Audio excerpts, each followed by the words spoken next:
Bonjour et bienvenue sur la chaîne Zone Bourse. Aujourd'hui, je vais parler d'intelligence artificielle. Alors, c'est un thème qui est à la mode et c'est pour ça que j'ai voulu voir quelles sont les meilleures actions pour jouer sur ce thème-là.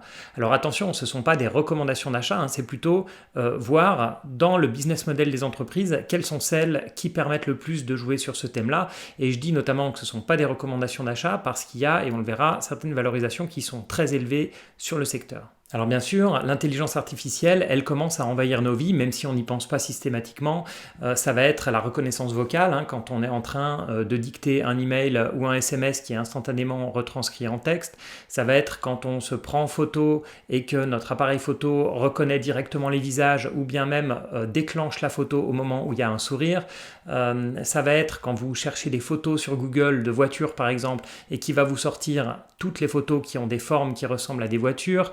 Ça va être aussi tout ce qui est recommandations sur YouTube, Netflix ou Spotify en fonction des vidéos ou bien des musiques que vous écoutez. Bon, je vais m'arrêter là parce que c'est vraiment sans fin. Mais oui, l'intelligence artificielle est déjà parmi nous et on s'en sert au quotidien. Et bien sûr, c'est que le début, puisque l'intelligence artificielle va bientôt nous permettre d'avoir des voitures autonomes ou bien de nous faire livrer directement par drone. Et d'ailleurs, PwC estime que d'ici 2030, l'intelligence artificielle va amener à l'économie mondiale l'équivalent du PIB de l'Union européenne. Pour dire que c'est pas une mince affaire, parce que 2030 c'est demain, c'est dans à peine une petite dizaine d'années. Donc voilà, l'impact de l'intelligence artificielle, c'est pour maintenant. Quand on parle d'intelligence artificielle, on pense bien sûr d'abord aux données, aux data, et le champion des données, c'est bien sûr Alphabet, la maison mère de Google.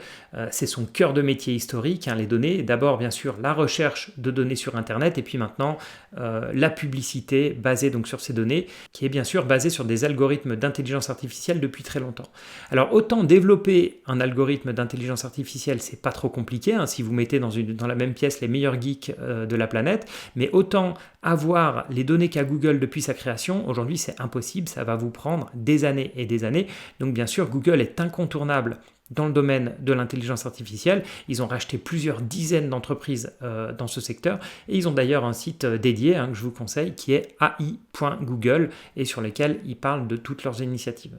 Ensuite, et avec une approche similaire à Google, on a bien sûr Amazon et Facebook. Eux aussi ont une base de données incroyable. Amazon sur les habitudes d'achat des consommateurs, donc non seulement sur les produits qu'ils vendent eux-mêmes, mais aussi sur les produits que d'autres vendent sur leur plateforme, et ce qui leur permet d'anticiper toutes les nouvelles tendances des consommateurs avant leurs compétiteurs. Même un petit vendeur sur leur plateforme, il ne se rend pas compte qu'un de ses produits part mieux que les autres, mais Amazon qui voit que ce même produit marche très bien sur tous les autres vendeurs tierces, se rend compte que c'est un produit qui a de l'avenir et donc ils vont pouvoir le vendre eux-mêmes et le mettre en avant.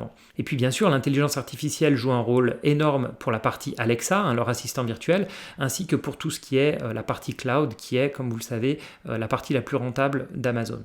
Alors du côté de Facebook, je ne vais pas vous parler des données qu'ils ont sur la vie personnelle de leurs milliards d'utilisateurs, vous êtes tous au courant. D'ailleurs, sur la partie données, je vais m'arrêter là parce que tous les géants du web sont dans l'intelligence artificielle, Microsoft encore aux États-Unis ou bien Baidu ou Tencent en Chine. Donc on va maintenant essayer de chercher des acteurs un peu plus spécialisés. Et si on va maintenant un peu plus sur des niches, on a bien sûr Twilio. Alors c'est probablement l'un des meilleurs choix si on veut jouer le thème de l'intelligence artificielle car c'est un pure player.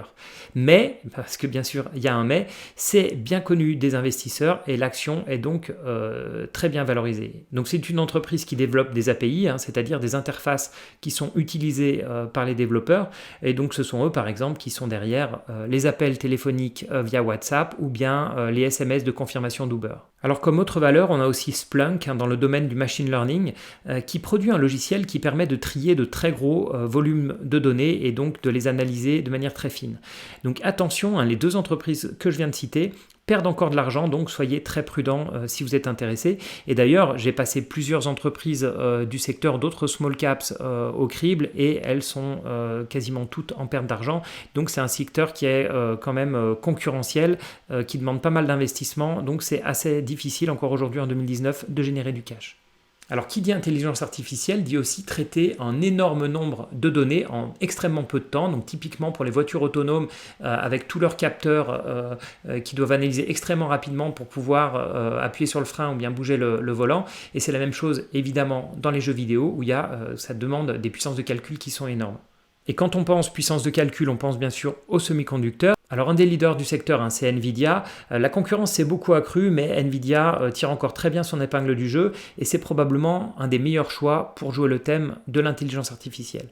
Alors c'est vrai que Nvidia est très bien valorisé, donc si vous êtes un peu plus prudent et si vous voulez jouer la sécurité, vous pouvez regarder aussi du côté d'Intel, hein, qui vous permet d'être exposé sur le secteur, mais à des multiples de valorisation plus faibles.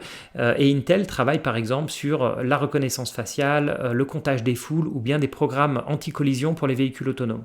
Et si vous voulez rester dans le secteur des semi-conducteurs, la troisième possibilité, c'est bien sûr Xilinx, avec là aussi une valorisation un peu plus raisonnable qu'Nvidia.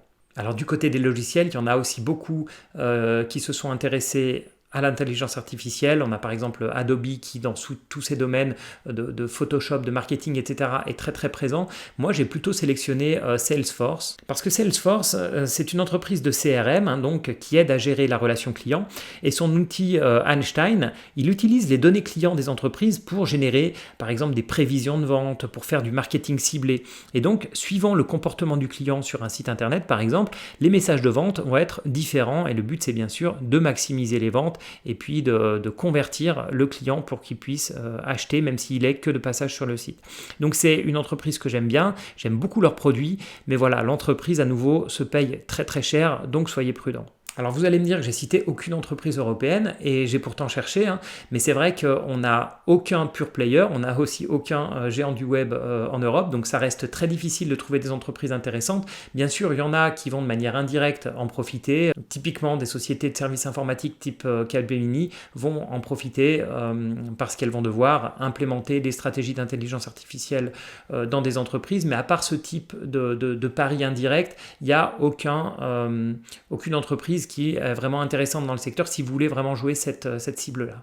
Alors après avoir regardé rapidement le domaine, j'en viens à la conclusion qu'il y a à peu près 3 types d'entreprises. Il y a bien sûr les géants du web, hein, donc on a Alphabet, Amazon, Facebook, Microsoft, IBM, etc., qui sont très très bien lancés sur l'intelligence artificielle.